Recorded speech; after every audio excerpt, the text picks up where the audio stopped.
ಉಗ್ರರ ದಾಳಿಗೆ ಮತ್ತೆ ಮತ್ತೆ ಸಾಕ್ಷ್ಯವನ್ನ ಕೇಳೋ ಕೆಲಸವನ್ನು ಪಾಕಿಸ್ತಾನ ಮಾಡ್ತಾ ಇದೆ. ಅದರಲ್ಲೂ ಉದ್ದಟತನದ ರೀತಿಯಲ್ಲಿ ಕಾಣಿಸ್ತಾ ಇದೆ ಅವ್ರು ಕೇಳುವಂತಹ ಪ್ರಶ್ನೆಗಳು. ಉಗ್ರರ ದಾಳಿಗೂ ನಮಗೂ ಹೆಂಗ್ ಲಿಂಕು ಅಂತ ಪದೇ ಪದೇ ಕೇಳ್ತಾ ಇದ್ದಾರೆ. ಪಾಕ್ ಬೆಂಬಲಕ್ಕೆ ಸಾಕ್ಷ್ಯ ಇದೆಯಾ ಅನ್ನೋದು ಪಾಕ್ ಪ್ರಧಾನಿಯ ಪ್ರಶ್ನೆ. ಈ ಪ್ರಶ್ನೆಯನ್ನ ಅವ್ರು ಕನ್ನಡಿ ನೋಡ್ಕೊಂಡು ಒಂದ್ಸಲ ಕೇಳ್ಕೊಂಡ್ರೆ ಚೆನ್ನಾಗಿರುತ್ತೆ. ಪಹಲ್ಗಾಮ್ ದಾಳಿ ಹಿಂದೆ ಪಾಕ್ ಇದೆ ಅಂತ ಆರೋಪಿಸ್ತಾ ಇದೆ ಭಾರತ. ಅನಗತ್ಯವಾಗಿ ಪಾಕ್ ಜೊತೆಗೆ ಪಹಲ್ಗಾಮ್ ದಾಳಿಯ ಲಿಂಕ್ ಮಾಡ್ತಾ ಇದೆ. ಹಿಂದೂಗಳ ನರಮೇಧಕ್ಕೂ ನಮಗೂ ಸಂಬಂಧ ಇಲ್ಲ ಅಂತ ಬಾಯಲ್ಲಿ ಹೇಳ್ತಾ ಇದ್ದಾರೆ.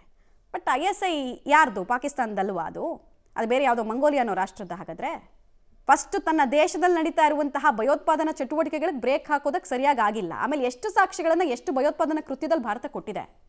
1993 ಬಾಂಬ್ ಬ್ಲಾಸ್ಟಲ್ಲಿ ಯಾರ್ದು ಪಾತ್ರ ಇದ್ದಿದ್ದು? ಯಾರಿಗೆ ಅಲ್ಲಿ ಸೇಫ್ ಶೆಲ್ಟರ್ ಕೊಟ್ಟಿರೋದು?